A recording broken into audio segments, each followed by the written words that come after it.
됐습니다.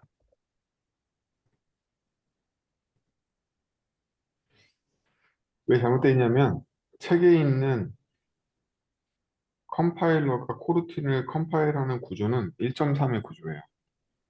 그래서 지금의 구조와 맞지 않습니다. 그래서 제가 고민을 했어요.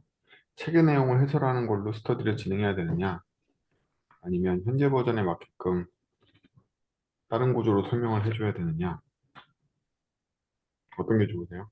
어떤 게 좋을 게 맞게 있나? 1.3 거 배워서 뭐 하려고? 쓰레기다, 이 구조는.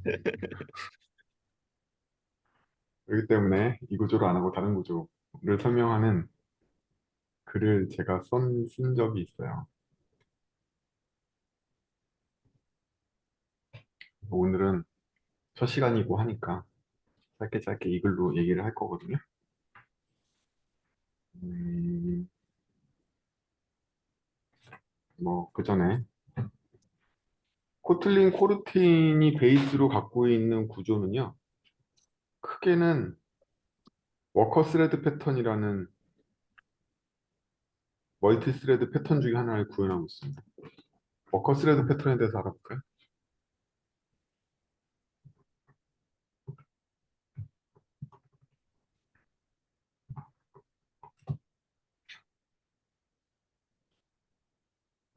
뭘 봐야 되지?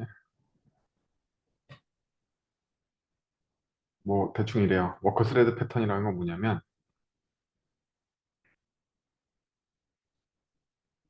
수많은 리퀘스트들이 오잖아요.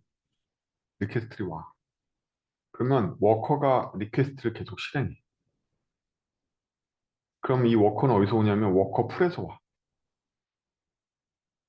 그래서 한정되어 있는 스레드인 워커가 계속 실행을 한단 말이죠. 그러면 리퀘스트는 어디다 집어넣지? 저 그림에 있는 한가운데 있는 채널에다 집어넣게 돼요. 이 패턴에서는 멀티스레드 경합의 문제를 어떻게 해결하느냐? 모든 스레드들은 채널에 집어넣기만 하고 워커 스레드만 채널에서 빼가.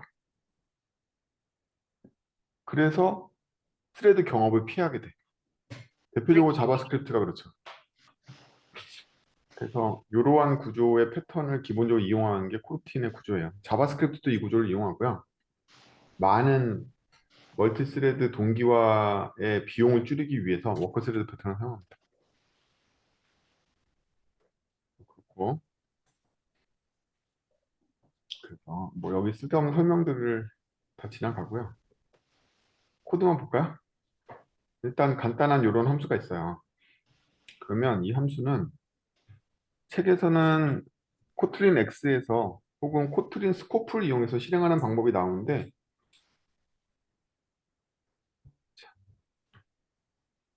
대응을 해줘야지.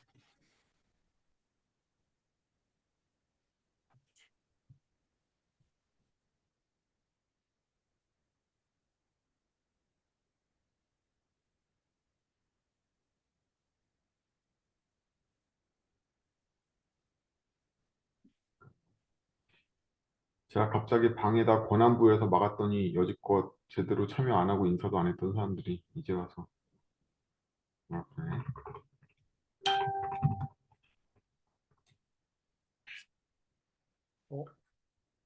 근데 그런 녀석의 도움이 필요 없고요. 사실은 어떠한 서스펜드 함수라도 스타트 코르틴 on intercepted or return 이라는 이 확장 함수를 실행할 수가 있어요.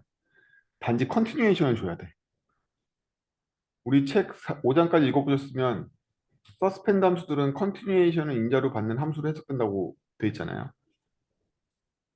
그렇기 때문에 컨티뉴에이션을 통해서 호출할 수 있는데 이 호출하는 구문을 쓰려면 스타트 코르틴 on intercepted or return 이라는 이 확장 함수를 이용해서 컨티뉴에이션만 주면 호출할 수 있거든요. 있는데 컨티뉴에이션이 그럼 필요하잖아요. 최초의 컨티뉴에이션. 책에서도 보면 베이스 컨티뉴에이션 임플리먼트 해가지고 오브젝트 하나 만드는 코드가 39페이지인가 34페이지쯤에 나왔었죠. 저희도 만들면 돼요. 컨티뉴에이션을 상속받아서 만들면 됩니다. 그래서 기본 인자인 컨텍스트는 empty 컨텍스트를 집어넣어 버리면 되고요. 리줌을 저희가 구현해 주면 되는 거죠. 리줌 뭐 할 일 없으니까 아무것도 안 하면 돼요. 그래서 이 컨티뉴에이션 그냥 넣어주고서 실행하면 실행이 됩니다. 실제로 실행이 돼요. 그래서 헬로 서스펜드가 찍힙니다. 이게 핵심이야. 컴파일러의 도움을 받지 않아도 우리는 스코프 함수나 런 블로킹의 도움 없이도 아무 때나 서스펜드 함수를 실행할 수 있어. 서스펜드 블록 내가 아니더라도 실행할 수 있어. 라는 거죠. 왜냐하면 서스펜드 함수의 실체는 컨티뉴에이션을 인자로 받는 그냥 함수이기 때문에 그래. 여기서 되게 중요한 개념이 하나 나오는데 인터셉티드라는 개념이 나오잖아요.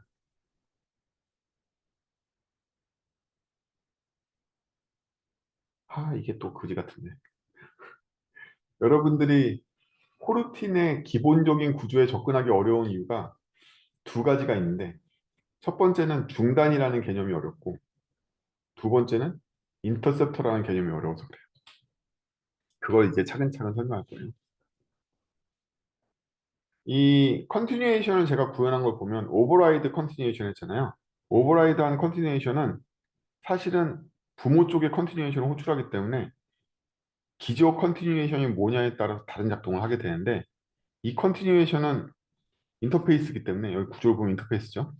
그래서 아무것도 없는 인터페이스만 구현한 컨티뉴에이션 아무런 여파가 안 생기긴 해요. 근데 베이스 컨티뉴에이션이나 자바 베이스 임플리먼트 컨티뉴에이션 뭐 이런 것들을 상속받게 되면 걔네들은 리즘 위드의 구현체가 있고 얘가 그 서브에 훅만 구현할 수 있게끔 그런 식으로 돼 있거든요. 그런 경우에는 또 이제 다른 여러 가지 경우의 수가 발생합니다. 어쨌든 이게 최소한으로 서스펜드 함수를 스코프나 런블로킹 같은 거에 도움을 받지 않고 빌더 함수라고 부르는 애들의 도움을 받지 않고 실행할 수 있는 방법이다. 그러면 좀 더 나가보죠. 여기까지는 스타트 코르틴을 했을 뿐이잖아요. 여기까지 스타트 코르틴만 한 거거든요.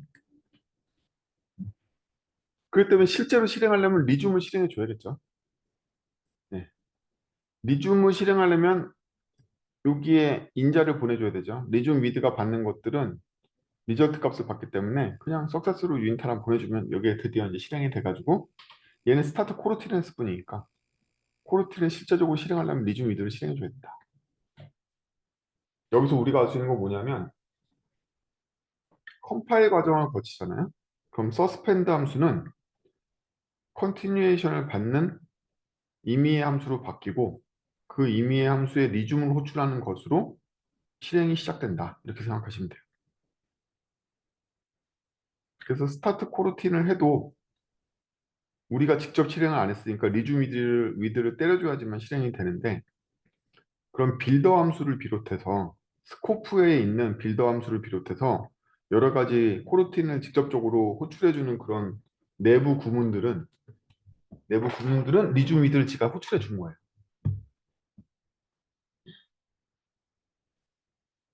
이렇게 돼서 그럼 이제 요 구조를 좀 더 파악을 해보죠. 여기 서스펜드 푸함수와 바함수가 있고요. 그 밑에는 서스펜드 테스트가 있죠. 서스펜드 테스트에서 A로 호출하고 F로 호출하고 바로 호출했단 말이에요. 중간에 B도 호출하고 C도 호출하고 그럼 A하고 B하고 C는 일반 함수라고 생각하셔도 됩니다.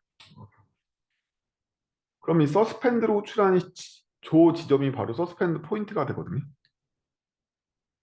그럼 컴파일러는 서스펜드 함수로 호출한 이 포인트 두 군데를 기준으로 상태를 분리해요. 이렇게 분리되는 거죠. 이렇게 분리돼요.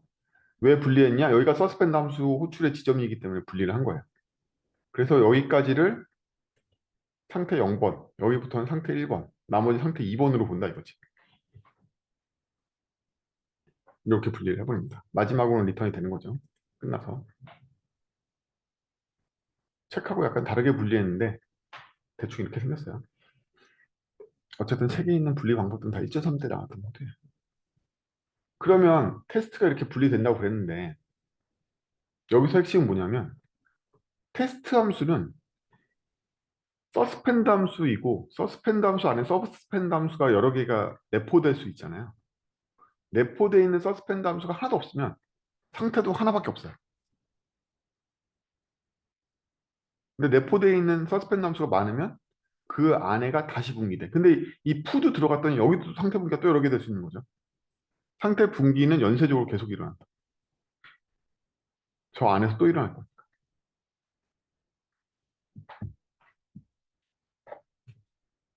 그래서 이 테스트 함수는 1.45 이후부터는 컨티뉴에이션 객체로 바로 복원돼요.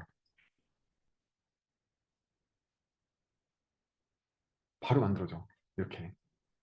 멀리 안 돌아가. 바로 컨티뉴에이션 객체로부터 만들어지고 컨티뉴에이션 객체에 리줌으로 통합되진 않고 사실은 인보크 서스펜드라는 함수랑 통합되긴 하는데 개념상으로 보면 그냥 이렇게 통합해도 된다고 생각하셔도 돼요.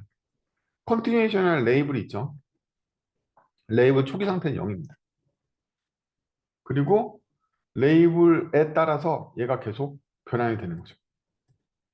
변환이 되고 마지막에 들어온다는 거죠. 마지막에 들어와요. 이런 식으로 간단하게 변환이 됩니다. 그래서 좀 더 깊이 들어가서 번역을 마주해보면 실제로는 여기 들어오자마자 레이블 값이 올라가거든요. 1, 2, 3, 4로. 하나씩 증가해요. 증가하는데 파일문이라든지 뭐 포문이 있으면 레이블에 대한 복합 변환이 일어나기 때문에 제가 일부러 여기다 기술 안 했고요. 얘가 여기서 사실은 푸의 리줌을 실행하는 거죠. 푸 함수도 비슷하게 변환될 거잖아요. 그래서 푸 함수에 리줌을 변환하게 돼요. 그리고 얘도 이때 사실은 인스턴스를 만들어내요. 왜냐하면 각각이 클래스로 변환될 거기 때문에 얘도 나중에 클래스로 변환되거든요. 이렇게. 그래서 실제로 이때 인스턴스 만들어서 리줌 미드를 떼게 됩니다. 코드만 쭉쭉 설명할게요. 그렇게 진행되다 보니까 레이블 값이 언제 바뀌느냐? 블록에서 들어오자마자 바뀌는 건 아니고요. 요 컨티뉴에이션 함수를 실행하기 직전에 바꿔요. 일반적으로. 그래서 요때 하나씩 증가하는 식으로 진행이 쭉쭉 되고요. 마지막에 레이블을 수렴값으로 바꾸게 됩니다.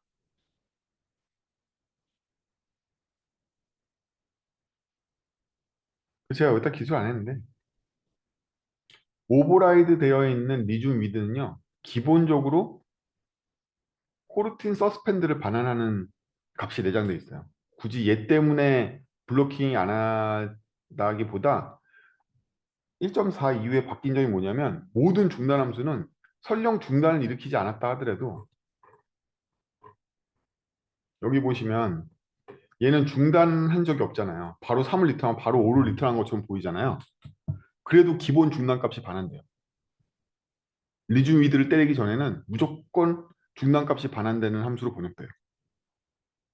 그래서 3을 얻으려면 리즘 위드를 때려야지만 나오지 그냥 나오는 경우는 없어요. 예전에는 마지막 값이 그냥 반환되는 서스펜드 함수로 번역이 됐었는데 지금은 컨티뉴에이션을 상속받는 클래스로 바뀌면서 걔 부모에서 무조건 서스펜드 코르틴 서스펜드를 무조건 반환하게 바뀌었어요. 그래서 중단이 안 되는 경우가 없다. 무조건 중단이 된다. 그래서 굳이 번역할 때 책에 나와 있는 것처럼 if 얘 값이 서스펜드 코르틴이면 서스펜드 코르틴이 이렇게 할 필요도 없는 거지. 기본적으로 서스펜드 코르틴 따로 리턴해 주지 않으니까.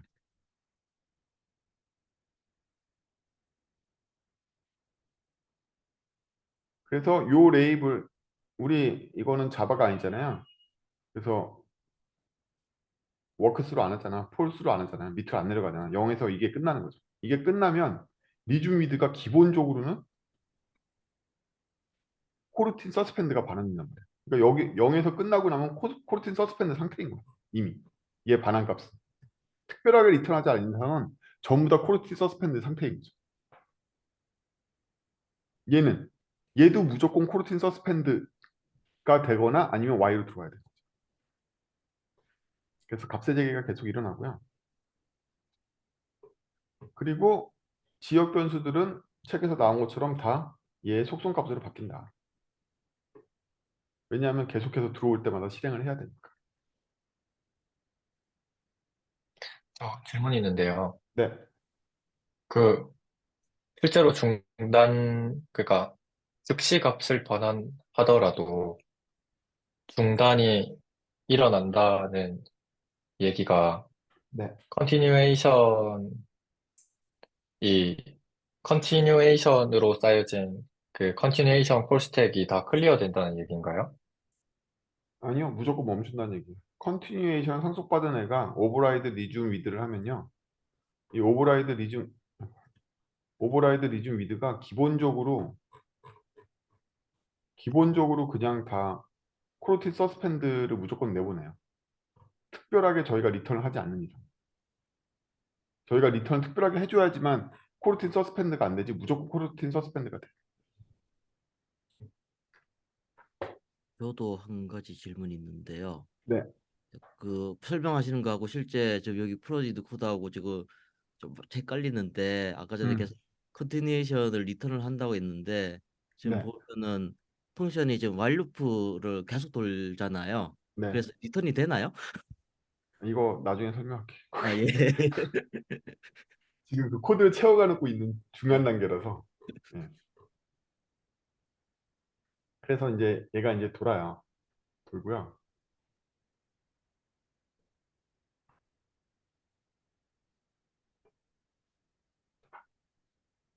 돌고요.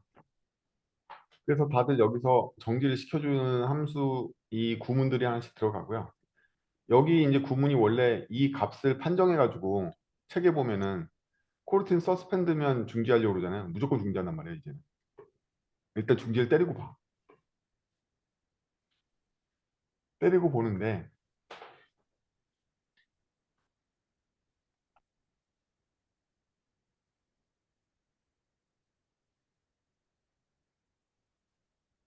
여러분들한테 이해하기가 쉽게 얘가 받은 컨티뉴에이션에 대해서 제가 일부러 이름을 리턴 포인트라고 지정해 줬거든요. 얘가 리턴 포인트에게 리즘 위드를 때려서 3으로 간단 말이죠. 리턴 포인트는 원래 이 함수잖아. 이 함수의 리즘 위드에다 3을 줬기 때문에 레이블상 이때 값이 들어오게 돼서 그 값이 할당하게 돼요. 이렇게. 사실은 그 다음번에 할당이 되는 거야. 알고 보면.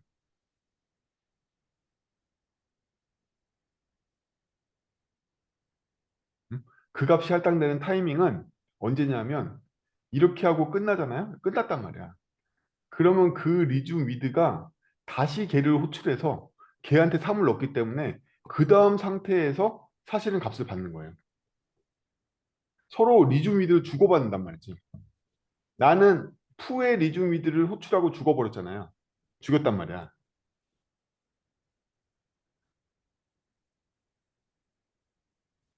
이게 이제 신규 구현의 재미있는 점인데 리즘 위드 핑퐁을 하거든요. 이게 디스패처 구조에 더 유리하다고 판단했나 봐요. 걔들은. 그래서 메인이 되는 테스트 쪽에 리즘 위드를 저희가 호출하면 레이블 0에서 레이블 1로 바뀌고 푸 함수에 있는 리즘 위드를 호출했잖아요. 그렇죠? 근데 이 상태에서 푸 함수의 리즘 위드에 와보면 푸 함수도 컨티뉴에이션을 누굴 받았냐면 테스트의 컨티뉴에이션을 받았단 말이에요. 얘가 사실은 테스트의 컨티뉴에이션이죠. 테스트의 컨티뉴에이션의 리즘 위드를 다시 때린다. 그럼 다시 일로 돌아올 거 아니야. 다시 일로 돌아오면 어떻게 되냐면 레이블이 이미 1로 넘어왔기 때문에 1로 된단 말이죠. 걔가 넘긴 3이 1로 들어왔을 테고 3이 1로 들어와서 y 값이 이때 3이 되는 거예요. 실제로는. 이렇게 핑퐁은 주고받는단 말이에요. 이게 실체예요. 이 책에 있는 것처럼 실현되지 않고 사실은 요 핑퐁을 칠 때마다 끝나 중단이 돼. 얘는 리턴을 하면 그냥 유닛으로 리턴되지만 얘를 감싸고 있는 리즘 위드는 이때 복잡한 일을 해요. 인터셉터한테 릴리즈도 시키고 서스펜드 코르틴도 반환하게 되고 뭐 여러 가지 일들을 하거든요. 그런 일들을 하게 되는데 그렇게 생각하면 이 부모 측에서 해야 될 일도 일반화시키기가 이게 더 쉬운 거죠. 실은. 그래서 얘는 여기서 끝냈지만 사실은 얘의 리즘이 다시 테스트의 리즘을 호출할 거기 때문에 일로 들어오게 된다.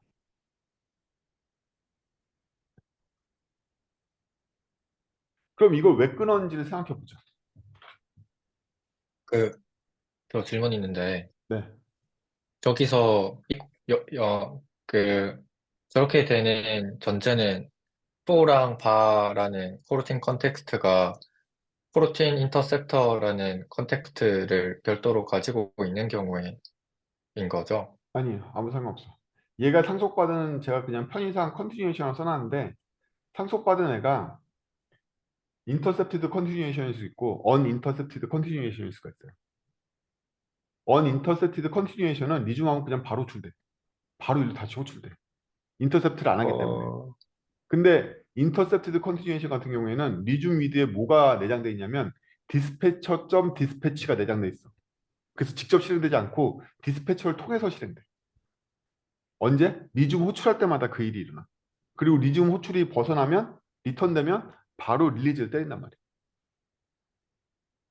그럼 디스패처의 디스패치는 어떤 뜻이냐? 디스패처에 있는 스레드 Q가 계속 루프를 돌면서 Q를 감시하는데 Q에다 할 일을 넣어주는 거란 말이지. 근데 디스패처가 있더라도 디스패치를 안 하는 케이스도 있지 않나요? 없어요. 리중으로 호출하지 언컨파인드, 말아야 되는 거지. 리중으로 호출하지 말아야 되는 거지. 그러려면. 리중으로 호출하지 말아야 돼. 근데 여기서 저는 여기서 즉시 리중 호출했잖아요. 응? 즉시 리즘을 호출했는데 여기서 즉시 리즘을 호출하지 않고 여러 가지 지연 상태를 이용해서 리즘을 호출하게 되는 거지. 실제로 리즘 미드를 호출하는 순간 바로 디스패처에 등록이 되는데 이 리즘 미드가 우리 컨티뉴에이션 구성한 거 보면 리즘 미드를 우리가 원하는 타이밍에 때릴 수가 있잖아요. 우리 서스펜드 코르틴 구현한 책의 코드를 보면 컨티뉴에이션 인자에 컨티뉴에이션 점 리즘을 우리가 원하는 타이밍에 하는 거잖아. 우리가 원하는 타이밍에 리줌을 하는 게 바로 디스패처로 호출하는 시점이랍니다. 그 디스패처를 호출하면 즉시 리즘 위드의 엔드 포인트께 이 리턴 포인트께 실행이 된다고. 그럼 바로 일로 오는 거야. 그 시점이. 근데 좀 헷갈리는 게, 디스패처는 그 스레드를 직접 관리하는 클라이언트 라이브러리들이 구현할 테고, 이 컨티뉴에이션과 같은 코어 라이브러리들은 디스패처의 존재를 모르지 않나요? 기다려.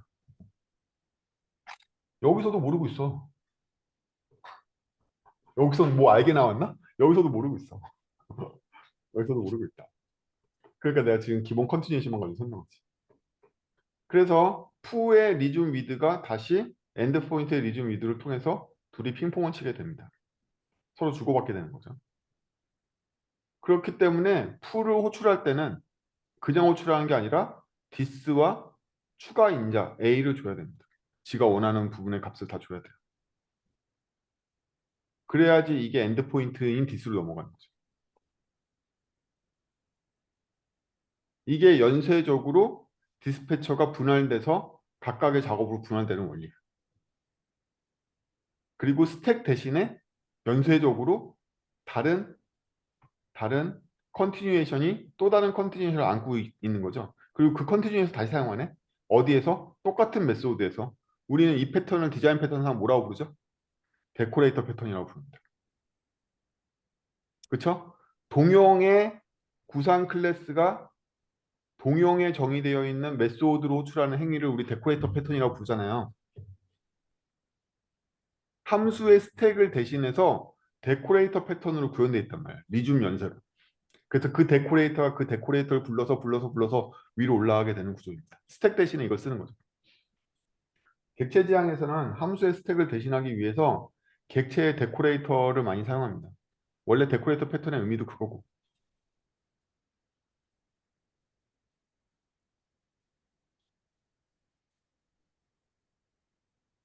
이씨, 첫 시간 너무 어렵게 하나? 일단 첫 시간에 여러분들의 표정을 살펴보면서 어느 난이도로 할지를 결정해야 되기 때문에 일단 어느 정도 어려운 걸로 해보고 있어요. 그래서 이제 바뀐 부분을 보면 푸함수가 필요로 했던 인자와 현재 나의 컨티뉴에이션, 시작이 일어난 컨티뉴에이션을 보내가지고 리즘을 때리게 됩니다. 그러면 저쪽에서 다시 퐁 하고 쳐서 일로 들어오게 되겠죠. 걔 리절트가. 얘의 리줌을 때렸으니까 여기로 다시 들어오게 되고 그때 제가 3을 보냈으니까 이 y 값이 3으로 변할 거란 말이죠. 이건 일반 함수였고 레이블은 직전에 2로 바꾼다고 그랬죠. 그리고 다시 또 다른 컨티뉴에이션 객체한테 this와 a와 y를 주죠. 얘가 이거 소비할 거니까. 그래서 다시 리줌 위드를 보냅니다. 그러면 얘도 다시 퐁 때려가지고 일로 돌아오겠죠. 바에 있는 리저트와 함께 최종적인 결정을 하게 되면 얘의 리턴 포인트가 있단 말이지. 얘도 이 영원한 스택이 있단 말이야. 최초 호출되는 컨티뉴에이션을 제외하면 누구나 다 데코레이터 패턴을 유지하고 있기 때문에 얘도 엔드 포인트가 있는 거죠. 얘도 서스펜드 했으니까 걔한테 마지막으로 보고하고 끝나게 됩니다. 저 궁금한 게 하나 있어요. 네, 그 레이블 1일 때 바 객체 생성자에서 Y를 원하는지 어떻게 알죠? 어떻게 알죠? 구분 분석을 통해서 알지. 지역 변수를 참여했다는 사실로부터 알게 되죠. 아, 그래서 실제 코틀린에 번역된 부분들은요. 그 여러분들이 책에서 얘기하는 코틀린 바이트 컴파일러에 있는 디컴파일러보다 훨씬 더 예쁘게 번역돼요. 디컴파일러로 보면 박스 인티저나 박스 넘버 등 박스 객체를 이용해 가지고 이 클로저처럼 가져가잖아요. 그렇게 안 해. 깨끗하게 인자로 보내 그냥. 진짜 구현체들을 보면. 박스에 있는 클로저를 하려고 박스 객체로 저 Y를 박스로 안 만든다고. 근데 디컴파일러 보면 박스로 보이거든요. 그거보다 더 예쁘게 만들어요. 진짜로는. 디컴파일러가 더 후진 거예요. 그래서 진짜로는 이렇게 예쁘게 인자로 보내는 정도까지로 번역해줘요. 1.6대부터는 훨씬 더 예뻐졌을 거야.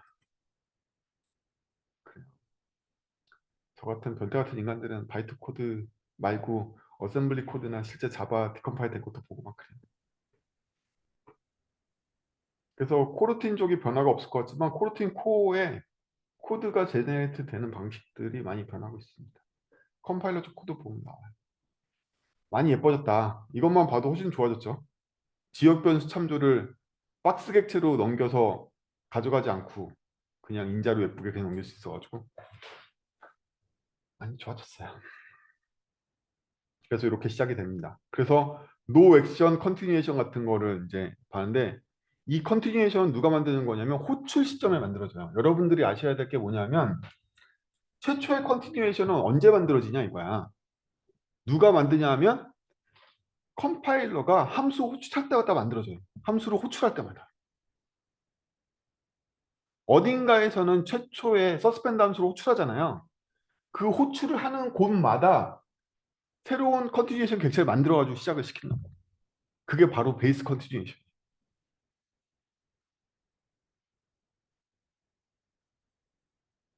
그래서 그 코드가 베이스 컨티뉴에이션의 코드가 바로 여러분들이 책에서 보는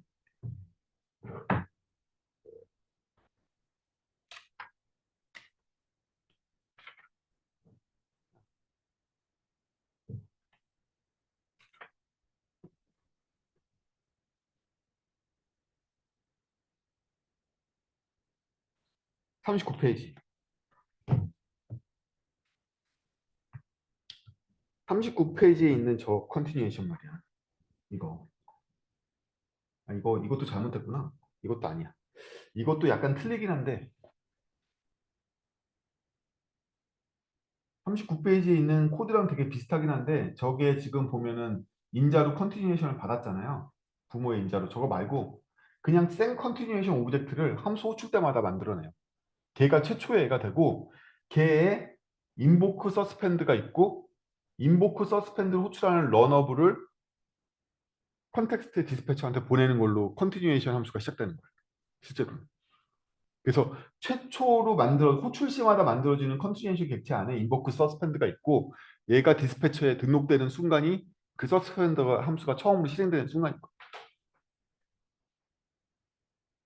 그래서 여기까지 만들어낸 컨티뉴에이션 클래스들은 전부 다 서스펜드 함수용인 거고 호출할 때마다 요런 지금 제가 노액션 컨티뉴에이션이라고 그냥 대충 써놨는데 이거를 컴파일러가 매번 새 객체를 만들어줘요. 그리고 이렇게 리즘 위드 이렇게 해주지 않고 이 컨티뉴에이션 객체 안에 인보크 서스펜드란 메소드가 테스트에 자기 자신을 보내는 리즘 위드 코드가 지금 이 책에서처럼 들어가 있어요. 39페이지에 인보크 서스펜드를 보면 그 코드가 들어있잖아요. 이 코드가 들어있는 식이 돼서 얘를 디스패처가 최초로 실행하는 코드로 바뀌어요. 그게 바로 서스펜드 함수 호출의 시작이야.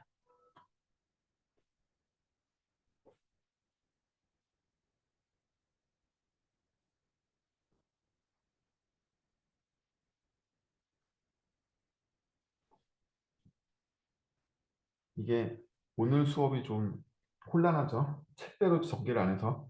근데 다음 시간부터는 책에 있는 내용을 최대한 정리해서 슬라이드로 발표를 해드릴 거예요. 코르틴 X는 의외로 책에 있는 내용이 많이 안 변했어요. 근데 앞에 부분은 사실 이렇게 안 생겨가지고 오늘이 좀 제일 혼란하시고, 오늘 혼란한 이유 중에 하나는 책을 완전히 소화하시지 않고 책을 제가 설명해 주겠지라고 기대하신 분들한테는 되게 어려운 수업이죠. 책을 다 알고 있는데 그거와 달라 설명하는 수업이 돼서. 어쨌든 현재 코르틴의 번역은 훨씬 더 세련되고 더 좋아졌어요. 그래서 이제 차근차근 이게 바로 그거예요. 컴파일러 대신에 지금 제가 직접 만들어준 거란 말이야. empty continuation 컨텍스트를 집어넣어서 empty 컨텍스트를 갖고 있는 continuation. 컨티뉴에이션의 최소 조건이 오버라이드 컨텍스트거든요. 컨텍스트가 있어야 되고 리중 위드를 구현해야 되는 게 이 컨티뉴에이션의 최소 조건이에요. 그래서 얘를 가지고 빈 컨텍스트 컨티뉴에이션 하나 만들어 가지고 얘를 실행한 거죠. 원래는 컴파일러가 지금 39페이지에 있는 저런 예쁜 그 호출 전용 컨티뉴에이션 막 만들어주고 그러거든요. 그런 거 없어서 그냥 아무것도 안 하는 컨티뉴에이션 시작해도 되니까. 그 대신에 제가 리중 위드를 직접 때려야 되는 거죠. 컴파일러가 만들어주는 인보크 서스펜드를 때리면 되는데. 뭐 이런 식입니다. 그래서 이걸 제가 지금 직접 실행했는데 직접 메인 스레드에서 실행하지 않고 컨텍스트에 있는 디스패처에 있는 디스패치한테 러너블로 얘를 줘도 돼요. 그래서 잘 갑니다. 코르티는 러너블을 감싼 클래스를 제공하는데요. 어쨌든 러너블이에요. 디스패처는 기본적으로 스레드 익스큐터이기 때문에 러너블만 주면 익스큐터 할 수 있거든요. 그렇게 되면 얘도 이제 비동기적으로 실행이 되겠죠. 지금 제가 그냥 동기적으로 실행한 거고.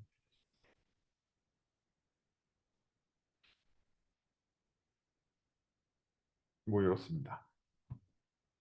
그래서 이러한 확장함수 두 개를 지원합니다. 이 코틀린은요, 처음부터 이 두 가지를 지원해요. 하나는 create coroutine unintercepted 하고요. start coroutine unintercepted or return이라는 이 두 가지 확장 함수를 제공을 해요. 제공하는데 얘는 이거의 편의 함수예요.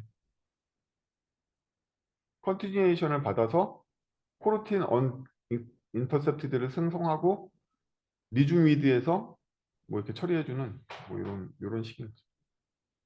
요거의 편의 함수. 이거는 코틀린 공식 문서에도 있어요. 볼까요?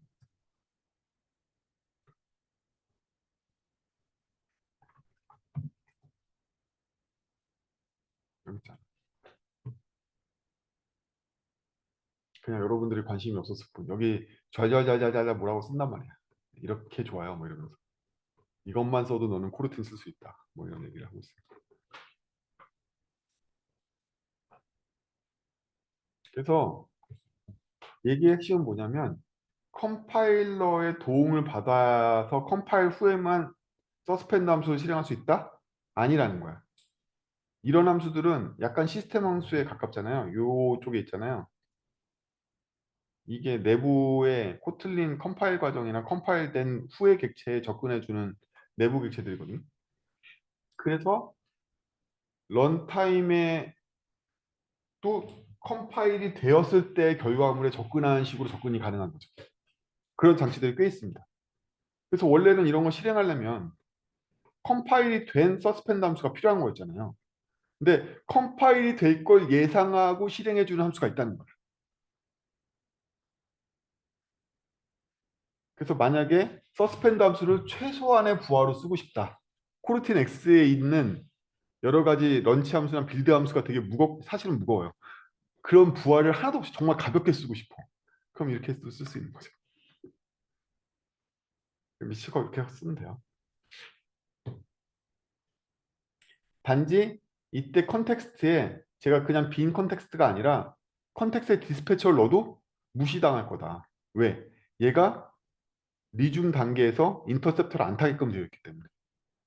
이 컨텍스트에 empty 대신에 열심히 디스패처 밀어넣어도 소용없습니다. 거기까지만 지원해. 디스패처에 밀어넣는 컨티뉴에이션은 런타임에 제가 마음대로 부를 수 없게 되고 컴파일러에 있는 애들만 타게끔 되어 있더라고요. 그게 한계예요. 저 여기까지가 궁금한 게 있는데, 네, 저기 start coroutine intercept, unintercepted or return 이런 코드 SK를 까보면 네, 인트린직 패키지에 있어서 네. 실제 코드는 내부 구조는 안 보이더라고요. 그런 게 있어. 가면 다 보여. 그거는 그냥 아이디가 이상한 거 아닐까요? 아, 그렇군요. 예. 일단 저 그거 보여주는 역할은 코틀린 그렇소. 가면 다 나와. 그 코드는 다 아이디 역할. 오픈되어 있다. 네, 예. 그냥 소스 그냥 잘 코드, 못 찾겠으면 그냥 기터 붙여. 예. 나와 다. 소스 코드 그냥 다운받아서 그냥 옆에서 같이 보는 수밖에 없어요, 그럴 때는. 어. 그냥 기터 붙이면 다 나옵니다. 뭐 코드 안 보인다니 뭐 이런 생각을 할 필요 없어요. 다 그냥 붙이면 다 나와. 감사합니다. 네, 이렇게 된 거고요. 근데 이제 여기까지가 기초예요. 서스펜드 함수란 무엇인가, 그리고 어떻게 번역이 되는가. 책에서처럼 복잡하게 두 판으로 번역되지 않죠. 얘네들도 생각한 거야. 이걸 굳이 이 케이스 나눠주는 함수와 컨티뉴에이션 만드는 함수 따로 만들 필요가 있을까? 이렇게 생각한 거지. 1.3 때는 이걸 따로 만들어야 된다고 생각했는데 그 뒤에 애들은 그냥 한 판으로 만들면 될 것 같은데? 그냥 이렇게 생각한 거야. 그래가지고 번역 과정이 달라졌습니다. 이렇게 됐고요. 근데도 디컴파일러가 보면 1.3하고 비슷하게 디컴파일 하던데 디컴파일 한 결과에도 두 판으로 만들어지지 않을 거예요. 제가 알기로. 그럴 거예요. 그래서 여러분들이 디컴파일러 결과 보면 이렇게 두 개로 나와 있죠. 하나로 만들어질 거라고. 근데 디컴파일러에는 인보크 서스펜드가 포함된 형태로 되어 있을 거예요. 그것도 이제 나중에 배우겠지만.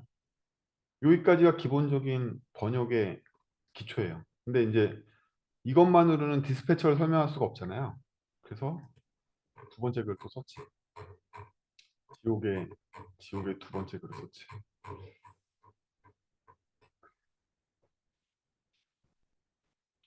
그러면 우리 이제 컨텍스트를 먼저 인식해야 돼. 컨텍스트란 무엇인가 이거지. 책에서는 6장인가? 7장? 7장에서 컨텍스트 나오지.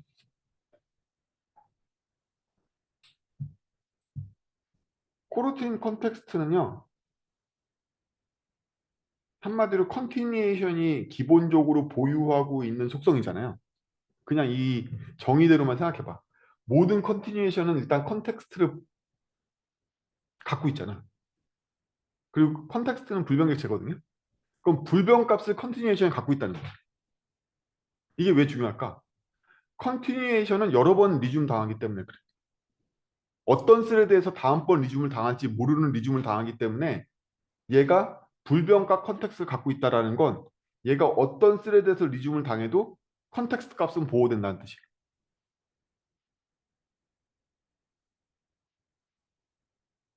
그게 컨텍스트의 가장 중요한 의미예요.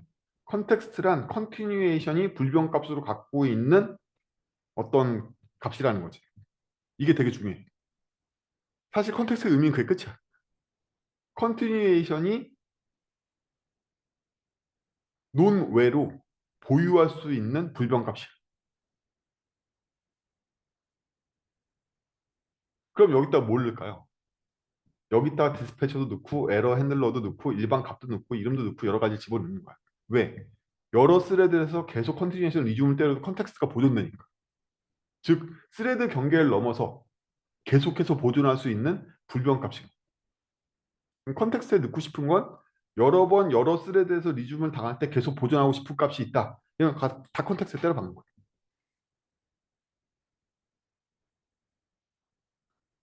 아까 봤던 여기에서도 계속 보존돼야 되는 어떤 값이 있어. 근데 그 값이 얘한테도 넘어갔으면 좋겠고 얘한테도 넘어갔으면 좋겠어. 즉 이 함수에 참가하는 모든 컨티뉴에이션을 받는 서스펜드 함수가 다 공용적으로 갖고 있었으면 좋겠는 값이 있다 이거야. 그러면 그 컨텍스트를 얘가 받는 컨티뉴에이션에 집어넣어 놓으면 이 컨티뉴에이션이 계속 연쇄적으로 내려가기 때문에 얘는 테스트의 컨티뉴에이션을 받았지만 실제로는 테스트에 있는 컨티뉴에이션이 다시 부모 컨티뉴에이션을 알고 있기 때문에 걔의 컨텍스트를 계속해서 이어받을 수가 있어요. 그게 컨텍스트의 의미다. 그래서 이 컨텍스트에다 뭘 집어넣냐면 이런 것들을 주로 집어넣습니다. 이 세 가지를 집어넣어요. 작과 디스패치와 에러 핸들러를 집어넣어요. 그럼 얘네들의 특징은 뭐냐면 리줌과 리줌 안에 들어있는 다른 서스펜드 함수들에게도 계속 전파되고 공유됐으면 좋겠는 불변값입니다. 그게 바로 컨텍스트인 거야. 별로 어렵지 않다. 코르테인 컨텍스트라는 건 일단 코르테인이 뭔지 정의하실 수 있어요? 코르테인이라는 건 중단 함수를 실행할 수 있는 상황을 코르테인이라고 그런단 말이지. 책에서 모듈이라고 표현하는데 중단 함수를 감싼 그 무언가야. 코르테인이라는 거. 따라서 코르테인 컨텍스트라는 건 중단 함수가 실행되는 도중에 유지되고 있는 컨텍스트라는 뜻인 거예요. 여기서 핵심은 실행되는 도중이라는 거지. 실행하는 동안에 계속 유지되는 무언가의 컨텍스트가 바로 코르테인 컨텍스트인 거예요. 코르테인이 원래 중단 함수가 실행되는 어떤 상황을 얘기하는 거니까. 그러면 코르틴, 즉 중단 함수가 실행되는 상황에서 계속 유지돼야 되는 불변값이 뭐가 있을까? 이런 거라는 거지, 이런 거. 이런 거라는 거.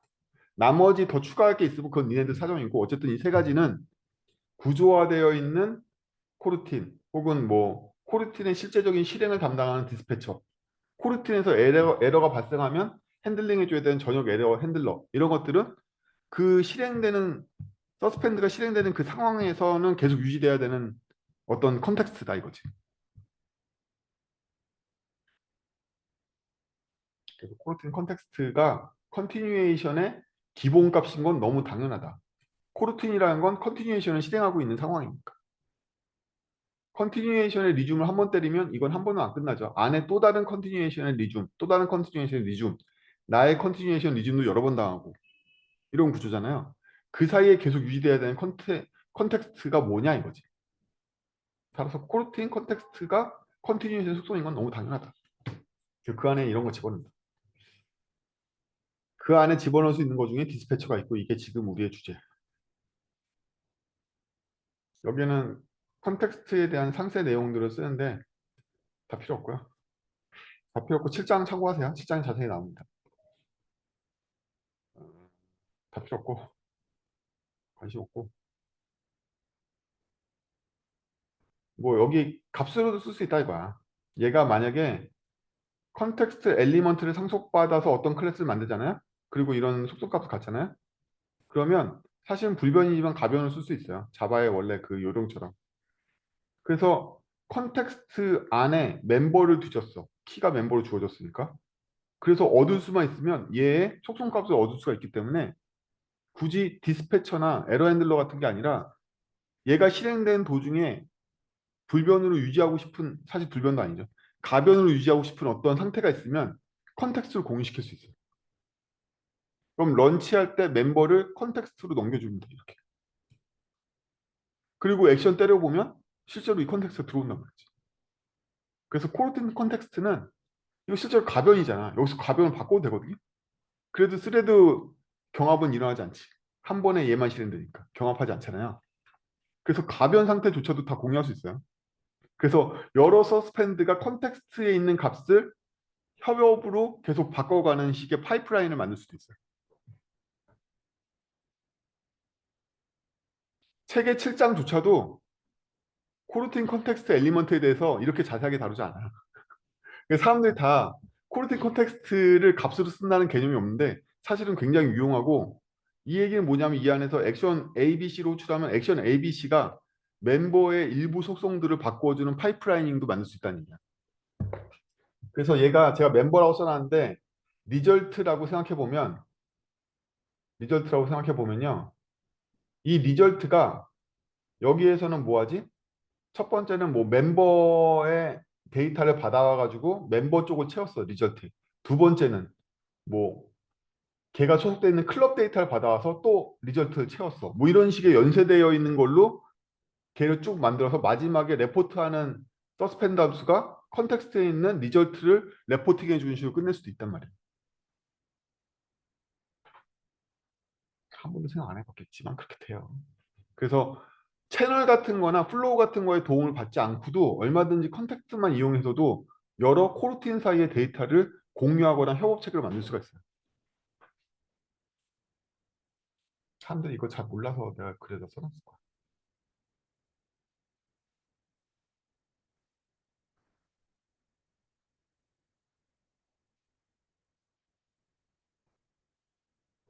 그리고 이제 디스패처와 인터셉트에 대한 개념이 나옵니다. 인터셉트부터 보면 인터셉트는 기본적으로 엘리먼트죠. 아까 컨텍스트 엘리먼트잖아요. 얘도 멤버처럼. 컨텍스트 엘리먼트인데 얘는 두 가지 메소드 지원해요. 인터셉트 컨티뉴에이션과 릴리즈 인터셉트 컨티뉴에이션이 지원해요. 인터셉트 컨티뉴에이션은 뭐냐면 컨티뉴에이션을 큐에다 밀어넣는 거. 릴리즈는 큐에서 빼내는 거.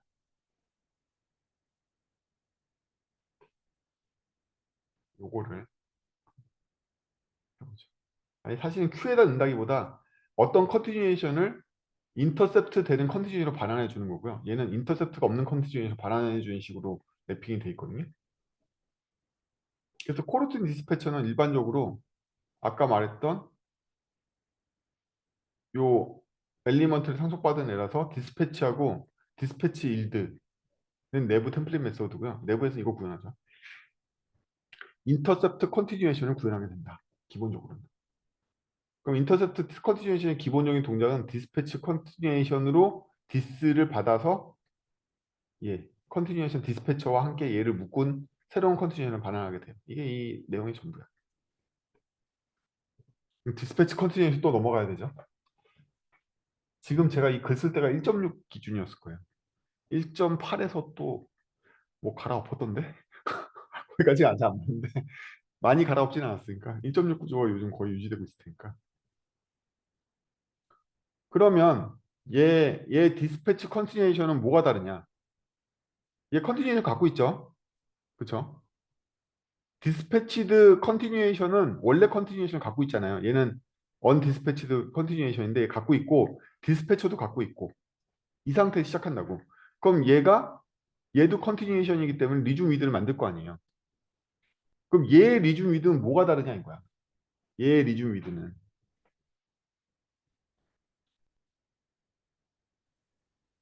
얘 리중 위드는 디스패처 디스패치를 한다는 게 틀리다는 거야. 이게 틀리다는 거야. 얘는 여기에 리중 위드에 복잡한 상태 분기가 있는 게 아니라 디스패치를 한다는 게 틀려. 얘는 리중을 부르면 디스패치를 해버려.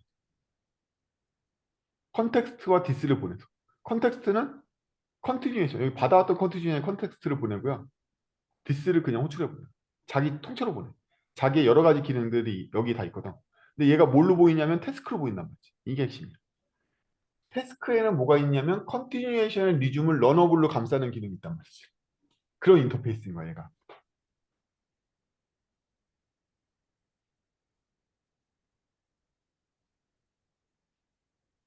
그래서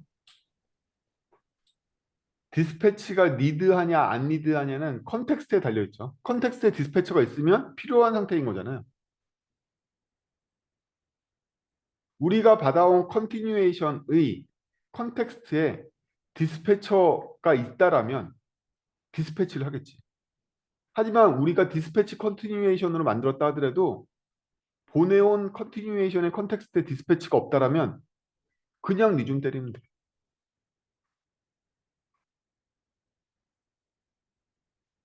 그냥 리중 때린다고 이때는. 이게 핵심이야. 얘는 여기까지만 하지. 이 리줌을 때리면 그 다음에 컨티뉴에이션 안에 리줌에 있는 여러 분기가 알아서 일어날 테니까 그건 얘의 관심사가 아니야. 얘는 이 컨티뉴에이션 리줌을 디스패처한테 의뢰할 거야, 직접 때릴 거야. 이것만 관심 있는 거야. 이게 바로 디스패치드 컨티뉴에이션을 감싸는 거야. 이 감싸는 역할 누가 한다? 얘가 한다고. 어딨어? 얘가 한다고.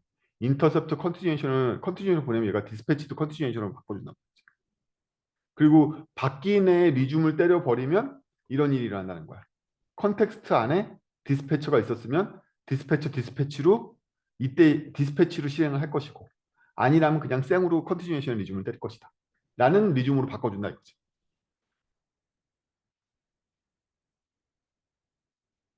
그러면 이건 언제 호출할까요? 이거 언제 호출해? 그거는 컨티뉴에이션을 분석해서 안에 컨텍스트에 디스패처가 있으면 얘를 호출해 주는 식으로 돼 있어. 사실은 이 일은 잘 생기지 않아. 이게 펄스인 경우는 거의 생기지 않아. 이거는 그냥 얘 입장에서 안전망을 걸은 거고, 원래 이걸로 바꾸는 행위 자체가 디스패치가 컨텍스트에 있을 때만 일어나기 때문에 여기는 그냥 안전망일 뿐입니다.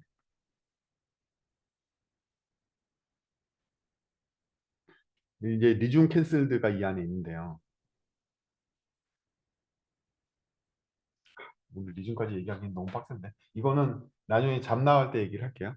여기에 잡의 비밀이 나온단 말이야. 얘가 리줌을 때리면 컨텍스트에 잡이 있을 경우에 잡을 어떻게 처리할지가 바로 이 리줌 캔슬드에 나온단 말이지. 이게 코르틴 X를 사용하지 않아도 잡은 작동하는 이유란 말이지. 코어에 이 잡 작동이 포함되어 있기 때문에 잡을 어떤 상태로 바꿀지가 이 안에 들어있단 말이에요. 그래요. 그래서 잡이 영향을 받으려면 반드시 디스패치드 컨티뉴에이션을 바뀔 때만 잡이 영향을 받아. 디스패처가 없는데 잡이 있으면 아무 일도 안 일어나. 왜? 다 인터셉티드 컨티뉴에이션이기 때문에 즉시 실행되고 그냥 끝나. 동기화로. 시퀀스가 바로 대표적으로 서스펜드 인터셉티드를 쓰고 있는 애거든요. 우리가 시퀀스 쓰면 그 안에 디스패처를 넘길 수가 없잖아요. 걔는 호출한 것만큼 동기화로 실행돼. 더 이상 호출하지 않으면 실행이 안 될 뿐인 거지, 호출한 것만큼은 전부 다 동기로 실행되는 거란 말이지. 컨티뉴에이션의 기본 동작도 다 동기예요. 기본적으로는.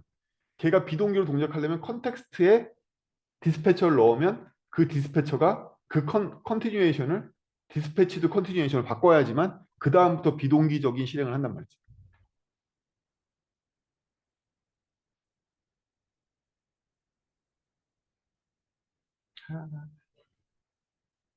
이것까지 포함해 보면 왜 책에 있는 1장에서부터 5장까지대로 구현을 안 했는지 알게 돼.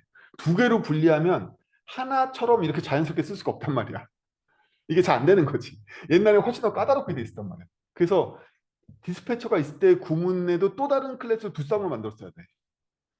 그게 싫으니까 이거 하나로 합한 거야. 이제는 이 함수에서 my 펑션과 my 펑션 컨티뉴에이션 하는 일 하나가 전부 다 컨티뉴에이션 하나로 합쳐졌기 때문에 걔만 값써서 리줌 때문에 다 알아서 된단 말이지.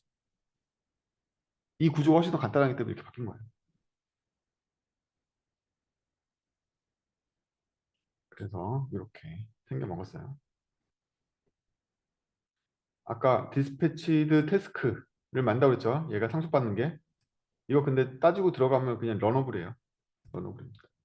얘가 왜 런어블이냐 하면 디스패처가 소비하는 게 런어블이기 때문에 그래. 디스를 소비했는데 디스가 런어블이기 때문에 여러분 디스패처 실제 구현까지 다 내려가면 얘가 익스큐터를 갖고 있죠. 익스큐터가 익스큐트 할 때 받아들이는 게 런이잖아요. 그 런으로서 디스패치 태스크를 받아들인단 말이에요.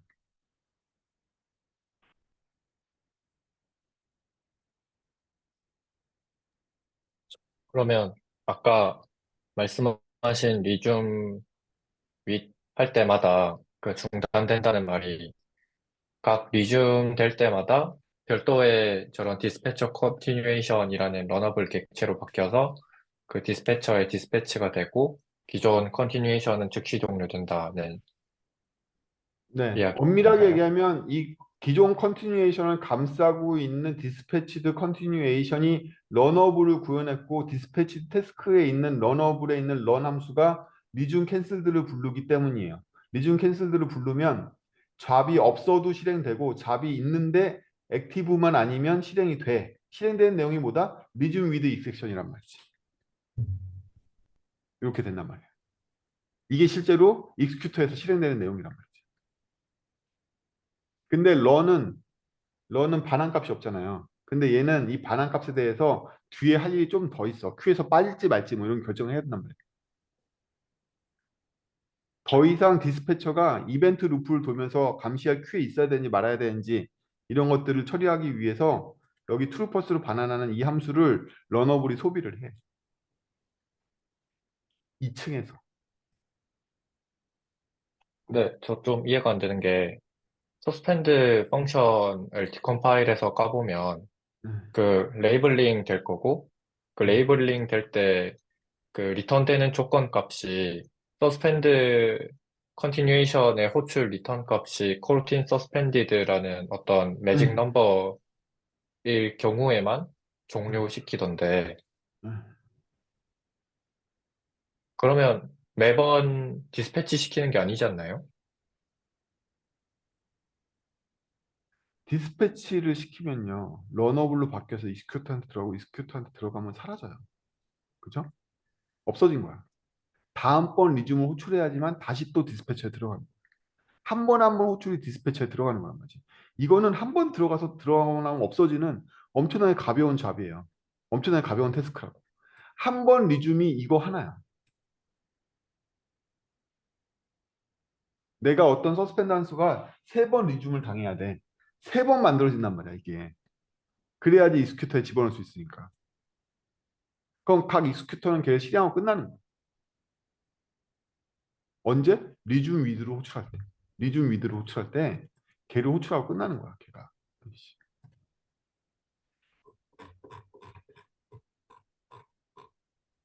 그래서 생각만큼 가볍진 않다. 우리가 리줌을 할 때마다 실제로 디스패치가 일어나려면 감싼 객체의 인스턴스를 만들고 뭐하고 해서 러너블로 들어가서 호출되고 나면 그 다음번 리줌 위드가 다시 또 얘를 만들어서 또 큐 안에 들어가고 큐에 들어가 있는 걔를 또 실행하게 되고 뭐 이런 구조로 되는 거죠. 여기서 말하는 큐는 별게 아니에요. 익스큐터에다가 집어넣는 걸 얘기해.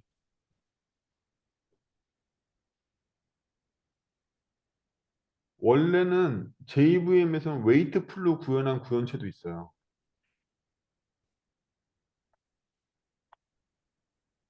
JVM이지.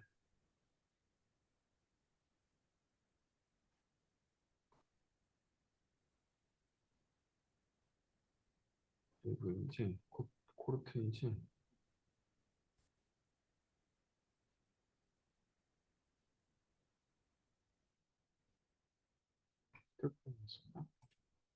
컨티뉴이션 프로젝트.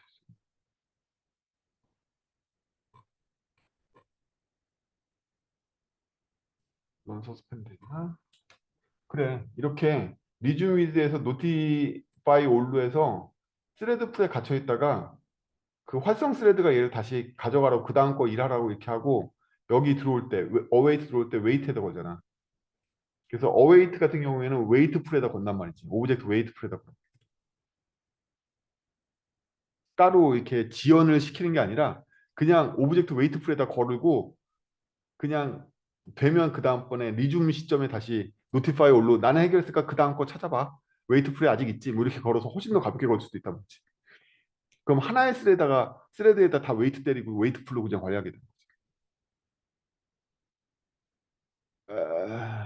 이 사람들의 표정은 자바 스레드 시스템이 오브젝트의 웨이트 풀로 동작한다는 걸 모르는 사람들의 표정이군요. 나중에 공부하고 오세요. 시스템 어웨이트는 자바 오브젝트 수준에 있는 스레드 웨이트 풀로 관리가 돼요. 이 최신 버전에서 그래요. 여기까지 줄였더라고. 괜히 쓸데없이 이게 풀링 안 돌게 하려고. 그렇습니다. 네, 얼추 이래요.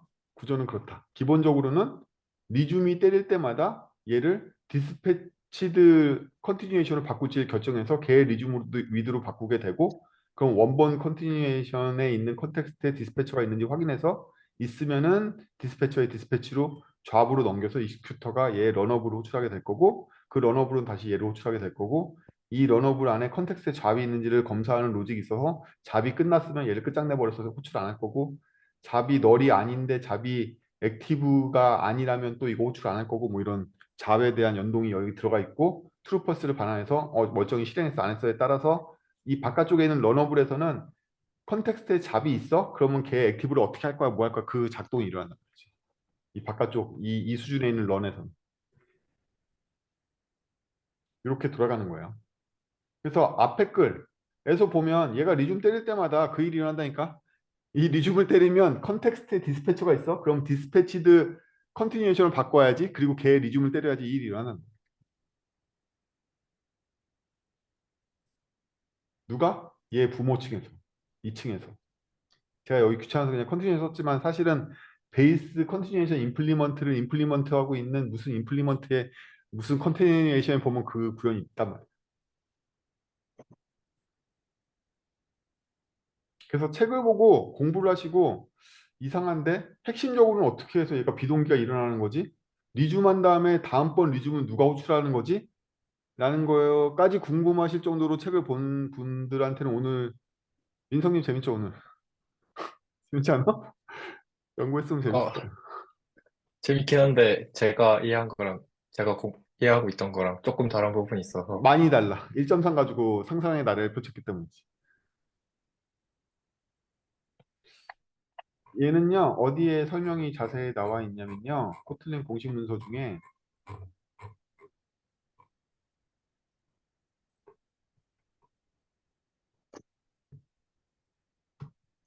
이런 문서가 있습니다. 이거 안 보이지?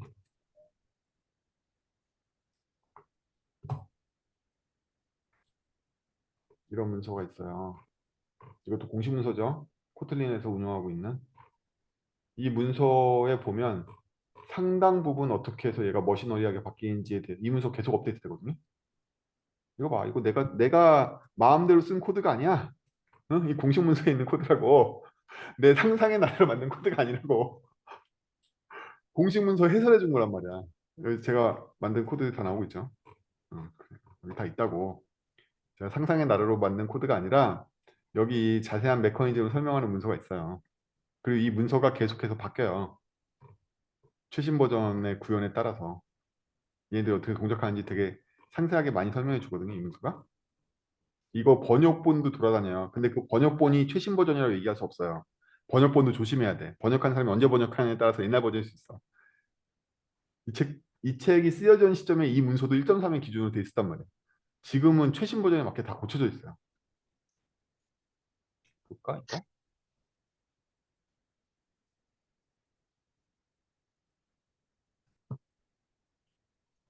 아, 이거 아니고 뭐지? 블레임 보시게요? 블레임. 어, 리스트 안 나오나? 리스트 어떻게 보죠? 아, 뭐지? 히스토리요? 히스토리. 얘만의 히스토리. 히스토리는 잠깐만. 잠깐 어떻게 보더라. 헷갈린다. 잠깐만요. 히스토리가 원래 오른쪽 위에 나와야 되는데 지금 그 코드 지금 프리뷰로 간 다음에 일단 프리뷰 여기 히스토리 왼쪽 히스토리. 오른쪽 위. 이렇다고 중요 버전이 있을 때는 계속 업데이트를 쳐요, 얘네들이. 근데 요때 이후에 지금 업데이트 안 쳤죠. 코트린 버전은 계속 올라가는데 이때 이후에는 그 구조가 많이 안 변했다는 얘기예요. 근데 이 중요 변화점이 있을 때는 이 문서가 같이 업데이트돼요.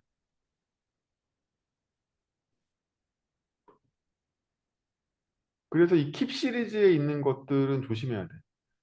아니, 조심하는 게 아니라 자주 봐야 돼. 킵 시리즈에 많은 내용들이 있어요. 중요한 컨셉이 바뀌면 같이 업데이트 해주거든요. 여기.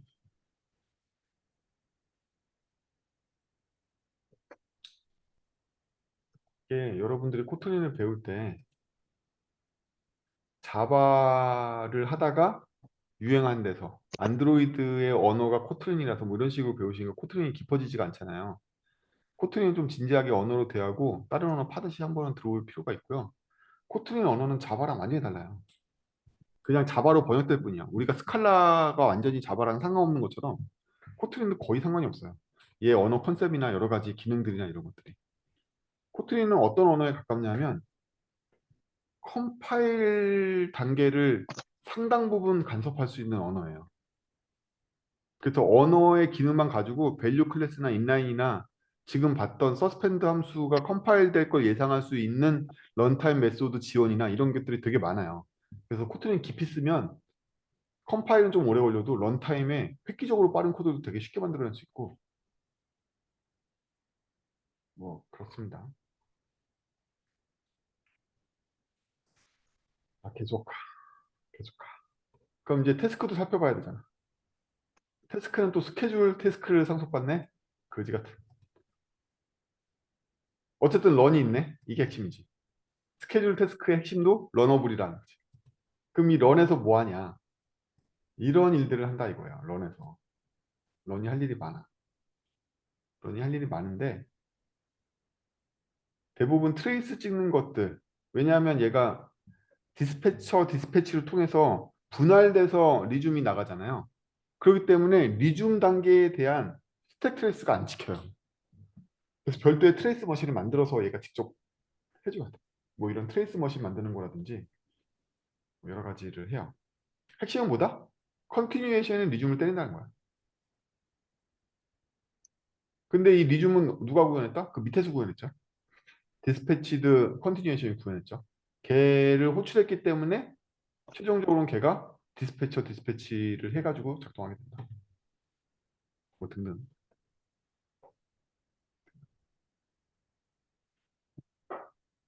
설명은 제가 많이 써놨어요. 잡은 이 책에 나중에 나오니까 잡은 거기 가서 하고 에러 핸들러도 책에 나오니까 하고 시퀀스 같은 경우에 구현을 보면은 그 사용법인데요. 사용법이 중요한 게 아니라 시퀀스가 만들어지는 과정에서 이 블럭을 create coroutine unintercepted로 만들었다는 게 중요한 거예요.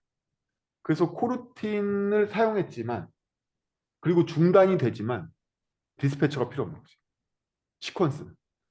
그럼 이 방법을 이용하면 여러분들도 중단이 되지만 비동기는 아닌 애들은 얼마든지 만들 수 있는 거죠. 중단은 되지만 비동기는 아닌 애들을 얼마든지 만들 수 있다는 얘기는 괜히 함수형으로 스트링 같은 거 만들 필요 없다는 얘기야. 쓸데없이 람다로 지연시키지 않아도 돼. 중단 unintercepted 함수로 만들면 자바스크립트의 제너레이터나 파이썬의 제너레이터 같은 함수가 굉장히 쉽게 만들어진다는 얘기지. 오히려 더 쉽게 만들어져. 각각 분할할 수 있어. 그래서 요 create coroutine unintercepted는 여러분들이 많이 활용할 만한 아이씨 뭐 여러분들이 자바스크립트 제너레이터에서 썼겠어요. 거기서도 안 쓰고 있는데 뭐 쓰겠어. 시퀀스도 잘 안 쓰고 있을 거 아니야. 어쨌든 쓴다면 중단 함수가 지연 함수를 대체할 수 있다. 이 일은 굉장히 많은 일을 해요. 비동기가 아니라 동기지만 중단 함수를 만들 수 있다는 건 굉장한 일을 많이 할 수 있어요. 왜냐하면 함수형에서 말하는 모든 지연 연산을 다 이걸로 바꿀 수가 있으니까. 명령형으로. 그래요. 그래서 시퀀스 빌더, 다 시퀀스 얘기든. 일드가 어떻게 작동하는지에 대한 상세한 설명도. 이거 제가 해설해놔서 그렇지 알기 쉽게. 아까 킵에도 있는 내용이에요. 그 일드의 실제 내용도 뭐다? uninterrupted suspend를 생성해가지고 얘의 continuation을 next step한테 넘겨서 얘는 일단 무조건 이걸 반환하겠죠. 이걸 반환하고 얘는 넥스트 스텝한테 컨티뉴에이션을 넘겼기 때문에 넥스트 스텝이 컨티뉴에이션을 받아가지고 그 다음번 스텝을 진행한다. 뭐 이런 얘기들인 거고.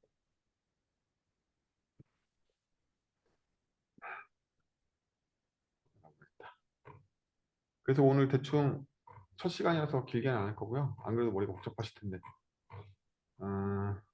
1장부터 5장까지의 내용들은 어떻게 해서 코르틴이 컴파일러가 해석하는가에 대한 큰 그림이나 개념을 설명해 주지만 사실적으로는 맞지 않기 때문에 아까 키 문서 또는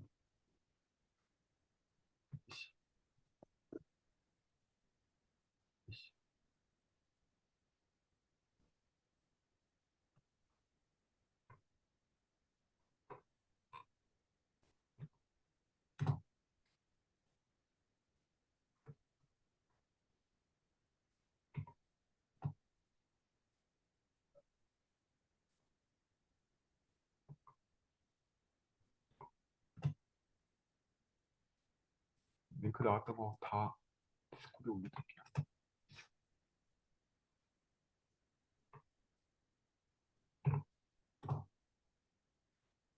그래서 이런 식으로 생겼다.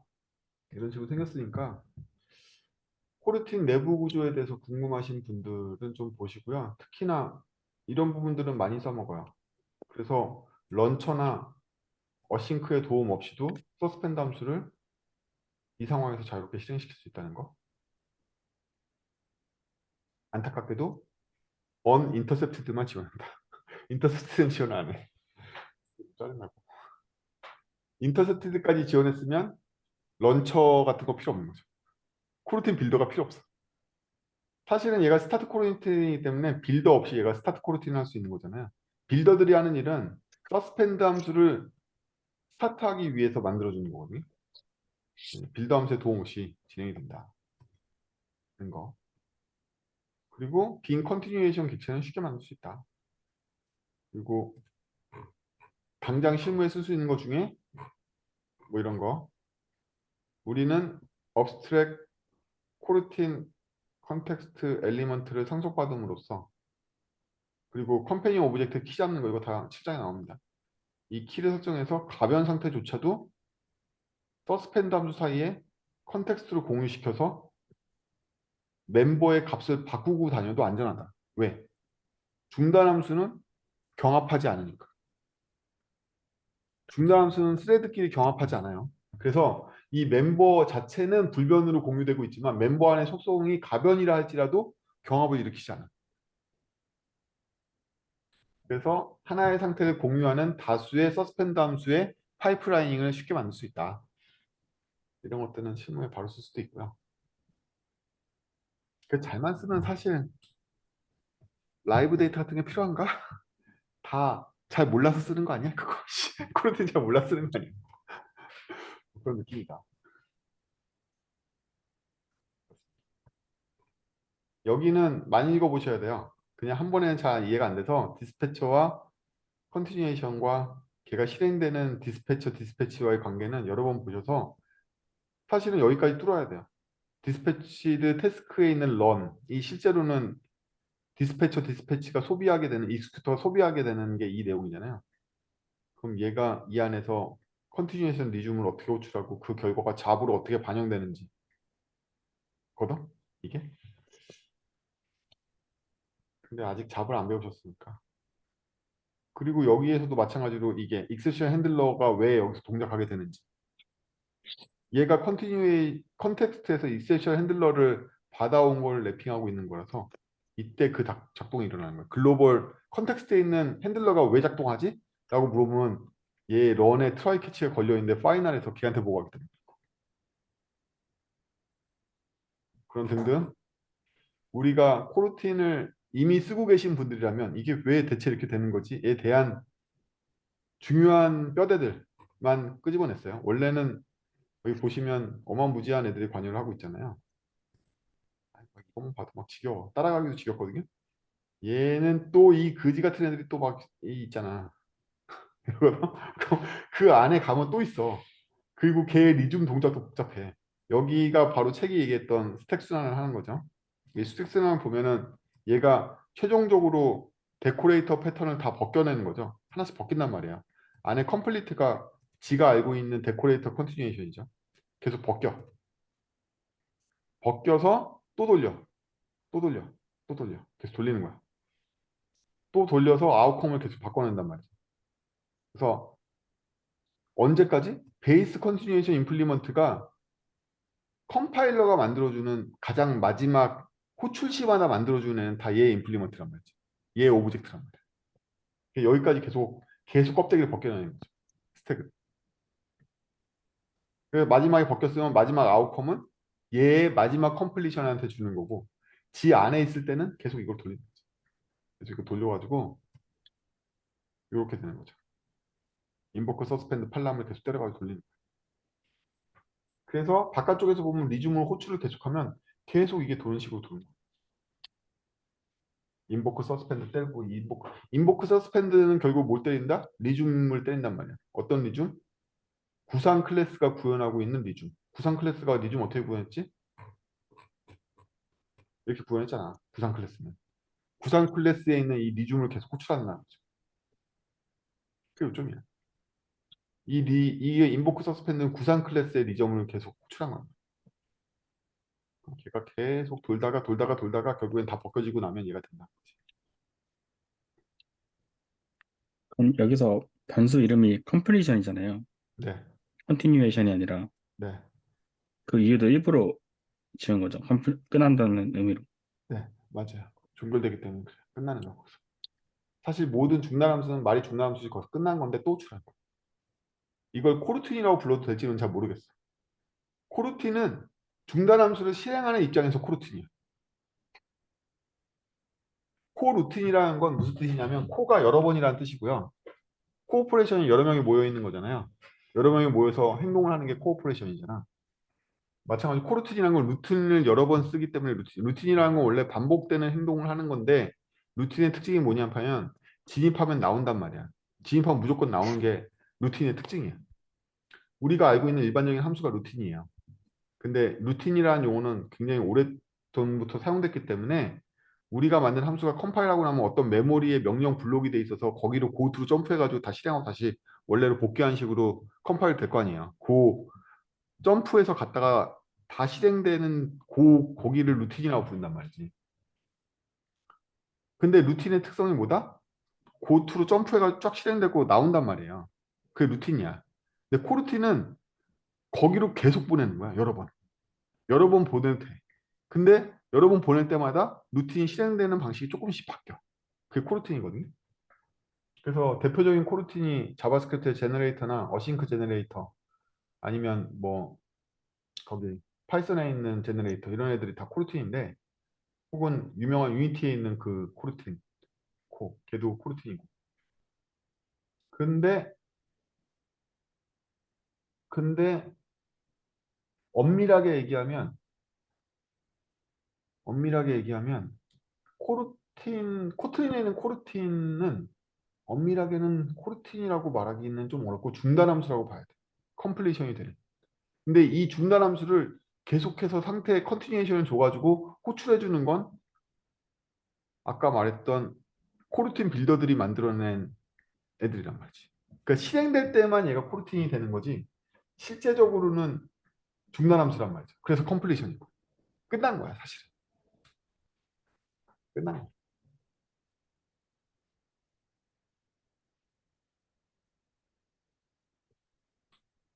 아니 뭐 그거까지 포함해서 다 CPS의 범주에 들긴 하는데 어쨌든 코틀린 코르틴에서 되게 중요한 건 중단의 개념이에요. 그리고 얘는 버전이 올라가면서 일반화해서 모두가 중단을 때려. 일단 중단되고 봐. 중단 안 된 경우가 이제 없어졌어. 다 중단돼. 단순 값을 반환해도 다 중단돼. 안에 또 다른 서스펜드를 안 불러도 일단 중단 때리고 봐. 그래서 예전에는요. 중단 없는 서스펜드 함수는 이번 디스패치 실행 때 걔가 포함돼서 실행됐단 말이야. 이제는 안 그래. 이제는 안 그래. 무조건 다음번 디스패치에서 실행돼. 그게 아마 누가 버그로 올렸나 보지? 옛날에? 그래가지고 그렇게 동작이 바뀐 걸로 알고 있어요. 그래서 이제는 한 프레임 안에서 중단 없는 중단 함수가 실행되지 않는다. 다음 프레임으로 반드시 넘어간다. 그 프레임 개념 때문에 이게 또 코르틴 스택 프레임이라는 게 여기 또 있는 거야. 그게. 그럼 이 코르틴 스택 프레임에 또 가보면은 이 그지 같은 놈이 또 인터페이스로 돼 있는데 구상기가 따로 있거든요. 이게 또 콜 프레임하고 이게 스택 트레이스 엘리먼트가 있어야지만 이게 계속 프레임에서 연쇄적으로 리즘을 호출했는데 저 트레이스를 잡을 수 있게 된단 말이지. 이거에 또 구현체가 또 밑에 있겠죠. 디버깅하는 코드 쪽이 전체 코틀린 코드 양의 40% 이상이에요. 근데 여러분들 코틀린 디버깅 잘 안 하잖아. 이 쓸데없는 코드 저렇게 많이 집어넣나 무겁게 싫어. 그런 생각을 한다고. 아니 이게 중단함수에 비동기를 실행했는데 이걸 꼭 내가 스택 트레이스로 봐야겠어. 그걸 하려고 이 엄청난 코드와 이 부하를 걸었다고? 맨날 그런 생각이 들긴 하는데 엄청 코드 양이 많아요 그쪽에. 그래서 이거 재밌는 코드들 보면 자바스크립트 멀티플랫폼이니까 자바스크립트도 구현했을 거 아니에요. 자바스크립트에 있는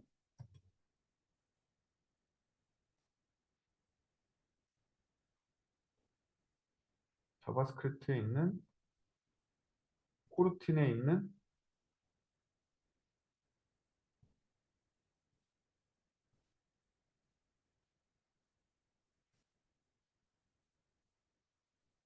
이 임플리먼트는 자바스크립트 임플리먼트에 맞게 조정이 돼 있어요. 그래서 여기 있으면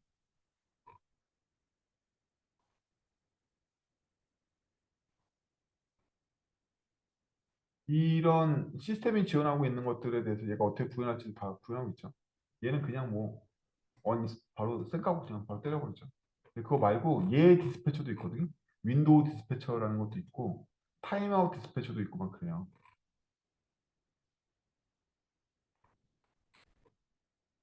여기 있을 텐데.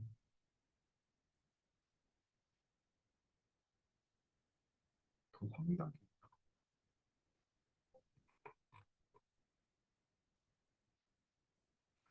그래서 멀티 플랫폼이다 보니까 각각 플랫폼의 구현체들을 가서 구경할 수 있어요. 자바는 또 특이하게 자바나인 구현체가 따로 있어. 몇 개 모듈로 분리한 것 때문에.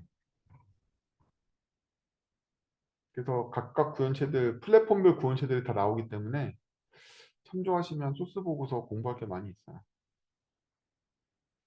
공부할 만합니다. 이 각각 버전별로에 대한 대응도 다 하고요. 여죠. 그 일반적으로 커먼에서 구현한 레벨이 있고 좀 복잡한 거. 그래서 관심을 갖고 언어에 좀 깊이 빠져드시고요. 다행히 5장까지는 내부 구조를 오늘 수업 어렵잖아요. 어려운 이유가 내부 구조라서 그래요. 어떻게 해서 컴파일러가 동작하는지에 대한 얘기라서 어려운 거고요. 사실 2부에서부터는 스프링 배우는 기분하고 비슷해요. 남의 라이브러리 사용법 배우는 거고 그 라이브러리에 깔려있는 철학이 무엇인지 배우는 거니까. 그래서 그렇게 어렵지는 않고요. 다음 시간에 어디까지 할 거냐면 9장까지 나갈 거예요. 9장까지 하면 다 죽나? 9장까지는 너무 힘들겠지? 8장까지 할게요.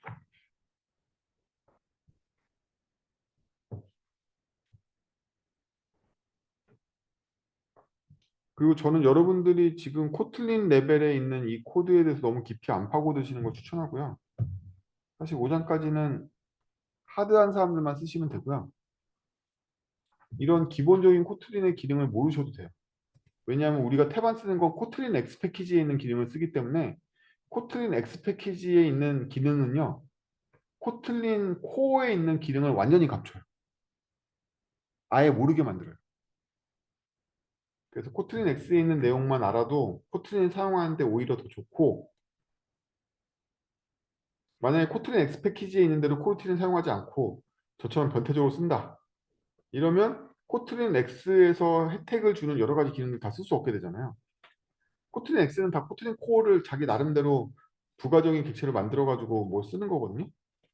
그래서 그 기능들을 하나도 쓸 수 없기 때문에 실제로는 좋지 않아요. 그래서 여기에는 그냥 기저층에서 어떻게 해서 서스펜드가 동작하고 디스패처가 동작하는 건지를 이해하는 수준으로만 공부해 두시면 됩니다. 근데 이거 모르면 또 곤란해요. 왜 중단되는지를 모르니까.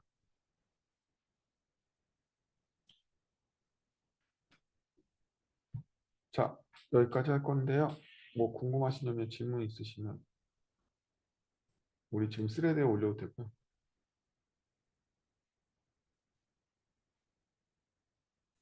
없으시면 정리할 거고요. 세 개 있는 거 여쭤봐도 되나요? 됩니다. 그 28쪽에서 밑에서 여섯 번째 줄부터 네. 이 문장 자체가 좀 잘 이해 안 돼가지고요. 스레드가 나서 그런지 모르겠는데 네. 틀린 뭐가 전 이해가 안 되는지 설명해 줘. 틀린 전용 스레드가 뭔지 잘 모르겠고요. 응? 틀린 전용 스레드 아니 코르틴의 전용 스레드예요. 그 앞에 문장 왜 마음대로 끊어? 하지만부터 한꺼번에 읽어. 아 그러니까 밑에서 여섯 번째 줄에서 여기서 이그제크트하는 스트레드를 사용하긴 하지만 DNA 함수를 사용하는 모든 코르틴의 전용 스레드다. 그게 네. 뭐 코르틴의 전용 스레드가 여기서 어떻게 아, 왜 자꾸 거기 네. 끊냐고. 하지만부터 한 문장으로 읽으라고. 예? 하지만요? 하지만에서부터 한 문장으로 읽으라고. 그 밑에 줄만 읽지 말고. 하지만? 아, 아파요? 아니, 하지만 딜레이 함수를 아, 네. 이어서 한꺼번에 한 문장으로 읽으라고. 밑에 줄만 끊지 말고. 뭐라고 읽어야 돼? 현수에 못하는 모든 퀄리티 정수를 다시.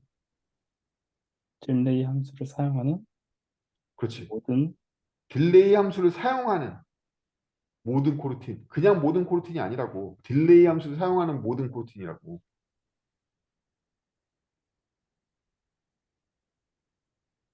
딜레이 함수를 사용하는 모든 코르틴들은 이 예를 쓴다고. 하나의 유일한 딜레이 전용 익스큐터를 쓰고 있다고.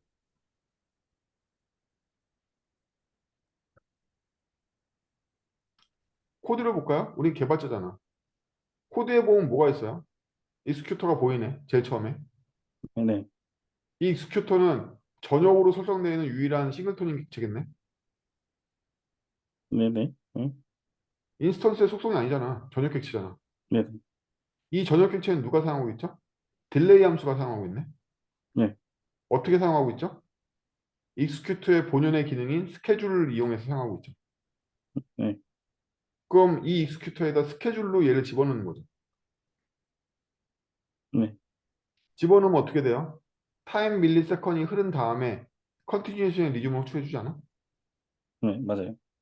그럼 딜레이 함수를 150군데 서스펜드 함수에서 다 딜레이 함수를 써도 사용하는 익스큐터는 오직 제일 위에 프라이빗 잡혀있는 저 익스큐터 하나뿐인 거 아니야?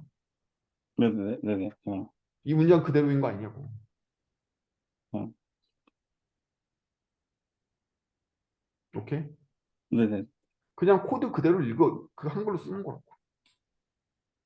아, 알겠습니다. 오케이. 실제로도 그래요. 실제로 딜레이는 특별해서 디스패처의 영향을 받지 않고 딜레이 전용 익스큐터가 하나 들어있어요.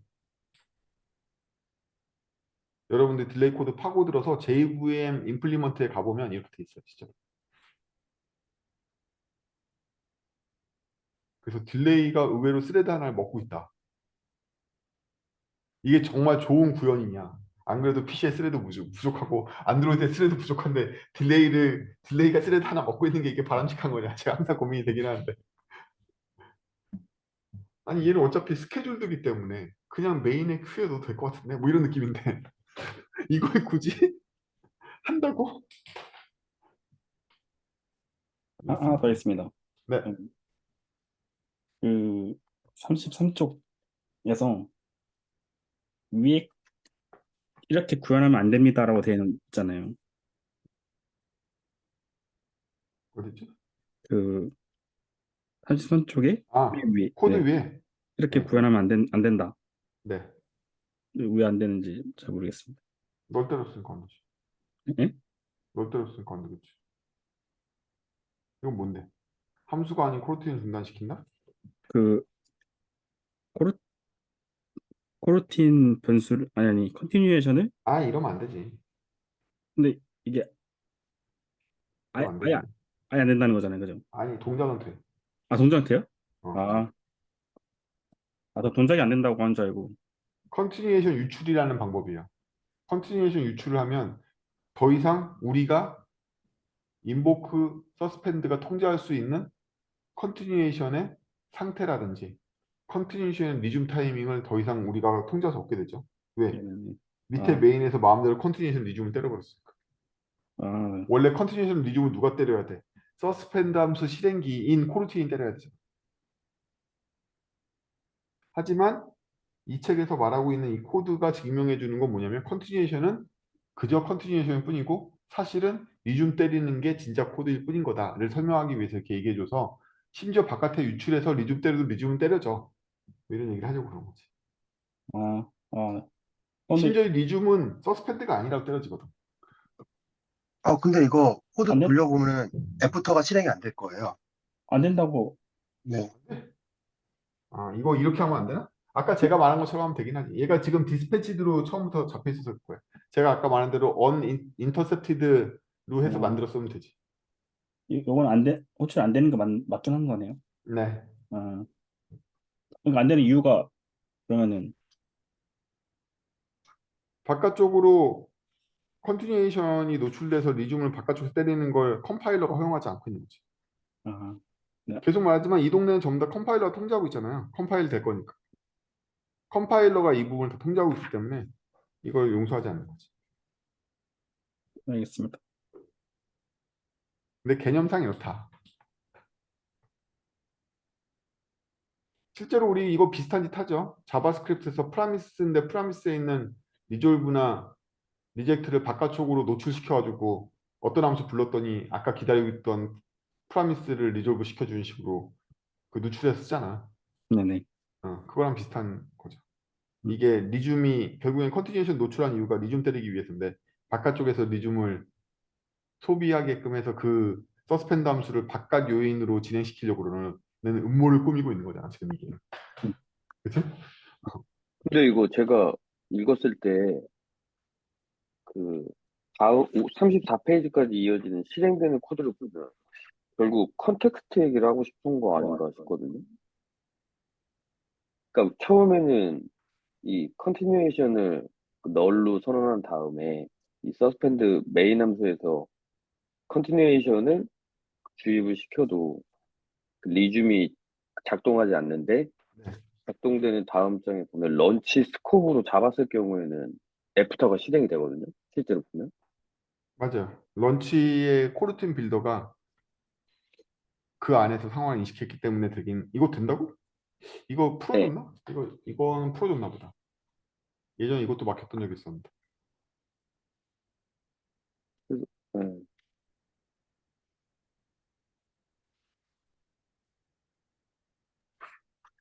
근데 이렇게 코드 짤 일이 없잖아요. 실제로는 있어요. 그래요? 음, 뭐 예를 들어서 안드로이드 상황을 얘기하면 지금 뭐 어떤 일 때문에 스피너가 돌고 있어. 근데 임무를 다 완수하고 클릭을 하면 이 스피너가 사라지길 바래. 뭐 이런 상황인 거야. 그러면 네. 스피너가 돌고 있는 서스펜드 함수의 컨티뉴에이션 바깥으로 노출해서 클릭 이벤트에서 게일 리즘 때리면 이게 풀려나오거든. 그럴 때 쓰이겠네요. 그냥 프론트엔드에서 네. 흔하잖아. 네. 우리 꼭 이런 상황이 아니더라도 그 연속되어 있는 상황을 종결시킬 게 다른 이벤트라고 생각하면 프라미스의 리졸브를 바깥쪽에 노출시키는 일들을 하잖아, 실제로. 네. 그런 통밥을 똑같이 굴리는 거라고 볼 수 있죠. 근데 이것도 이게 되니까 그냥 클릭에다가 런치 때리면 돼요. 클릭에 런치 때리면 노출한 컨티뉴에이션 리즘으로 그 상황을 종결시킬 수 있겠지. 이게 지금 근데 다 저는 메인 함수 안에 있어서 그렇게 안 하다는 거예요. 이게 메인 함수가 아니라 메인 함수에서는 그냥 이게 실행되고 있고 뭐가 suspend and set continuation이 그냥 실행만 됐고 다른 뷰에 있는 클릭 이벤트에서 런치를 실행시켜가지고 컨티뉴에이션 리즘을 했다고 생각해봐. 그럼 클릭해야지만 이 서스펜드가 풀릴 거라고.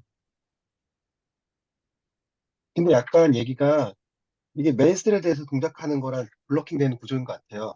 그래가지고 딴 스레드에서 런치해버리니까 지금 이게 딱 진행되는 것 같고. 아니에요. 여긴 다 생각했기 때문에 똑같은 메인에서 바라보고 있는 기본 디스패처를 이용해서 다 실행되고 있는 거예요. 런치는, 런치는 저 메인, 이어받아요. 메인 저기 이어받아요? 코르틴 스코프는 기본적으로는 위에서 상속받는데 코르틴 스코프가 원래 MT를 받게 되는 게 맞는데 서스펜드 네. 메인에서는 메인 디스패처가 내려와요. 음, 그 메인 그래서, 디스패처를 코르틴 스코프가 받았고 코르틴 스코프로부터 발현된 런치는 또 다시 그 컨텍스트를 받는답니다. 네네, 알겠습니다. 그 구조도 6장인가 7장인가에서 나올 거야. 구조화된 어쩌고저쩌고. 근데 저는 여기서 더 헷갈렸던 게 33페이지 그 메모리 누수가 발생할 수 있기 때문에 이렇게 구현하면 안 된다는 코멘트가 네. 더 왜 이게 메모리 누수가 발생하는 거지? 이런 의문이 들긴 했었어요. 메모리 누수는 영원히 GC가 아니라니까 발생하죠. 이 클로저 때문에 안 없어지죠. 얘를 없앨 방법이 없잖아. 얘는 네. GC의 대상이 될 방법이 없어요. 영원히 잡혀있지. 아, 심지어 음, 런치로 컨티뉴에이션 리즘이 돼서 서스펜드 앤 셋 컨티뉴에이션이 해소가 돼도 여전히 저 컨티뉴에이션이 잡혀있는 거지. 그렇게 되면 어떻게 된다? 서스펜드 앤 셋 컨티뉴에이션과 관련된 모든 객체도 GC 대상이 아니게 돼. 아, 그 컨디션에 그러면 노출했기 때문이지. 아까 그 종민님 말씀하신 거 부종민님 말씀처럼 이렇게 쓰면 안 될 것 같은데요? 어차피 ID에서 경고 떠요. 너 이러면 영원한 메모리 누수의 위험이 있다. 아, 그래도 또 네. 하지. 그래도 해. 그 똑같은 일이 프라미스의 리졸브를 노출해도 똑같이 일어나지만 그 짓을 하잖아. 한다고. 인간들은 다 합니다. 우리는 컴퓨터 믿고 가는 거지. 또 궁금하신 점 있나요? 책에서? 근데 이건 궁금한 게 아니라 아까 그 오브젝트 어웨이트 했던 부분 있잖아요. 그래서 실제 오브젝트에 오브젝트 클래스에 있는 어웨이트 했던 부분 있잖아요. 네. 그 다시 찾으려니까 못 찾겠는데 아무튼 응. 그거를 보니까 약간 저는 조금 이게 저는 진짜 물리 스레드를 어웨이트 하는지 몰랐거든요. 그냥 이벤트 루프 돌리면서 그냥 계속 하고 있는 줄 알았는데 그거 보면서 조금 그냥 20일 나오는 롬을 써야 되겠다는 같이 쓰면 성능이 좀 많이 좋아지겠다는 생각이 들더라고요. 음. 네. 이 책에 보면 룸 디스패처 쓰는 내용이 아예 나와요. 디스패처만 나와요? 룸으로 바꾸면 됩니다. 네. 여러분들이 코르팅에 대해서 많이 오해하는 게 자바의 룸과 경쟁한 관계가 아니에요. 디스패처를 일반 스레드 이그젝터를 안 쓰고 그냥 룸 디스패처를 쓰면 그만이에요. 그럼 네. 코르팅이 룸 상황으로 돌게 되기 때문에. 코르팅은 어차피 그런 환경들과 무관해. 왜냐하면 순수한 인메모리 객체고 아까 번역된 구조를 보여드리면 알겠지만 그냥 번역되고 나면 일반 함수일 뿐이에요. 단지 실행을 할 때 디스패처로 뭘 무냐에 따라서 익스큐터한테 어떻게 넘기냐의 문제인 거고 걔만 룸으로 갈아주면 얘도 그냥 룸 상황에서 실행되는 거지. 아까 그 딜레이에 대한 그 스레드 아까운 것도 좀 줄어들 것 같고요. 근데 그거는 우리가 통제할 수 없다. 네. 딜레이 함수의 디스패처를 우리가 지정할 수 없기 때문이지. 그러네. 디스패처, 딜레이 네. 함수의 디스패처를 우리가 지정할 수 없기 때문이지. 네. 그런 게 좀 문제. 정리할까요? 수고하셨습니다. 네, 다음 주에 고생하셨습니다. 뵙겠습니다. 안녕히 계세요. 그렇습니다.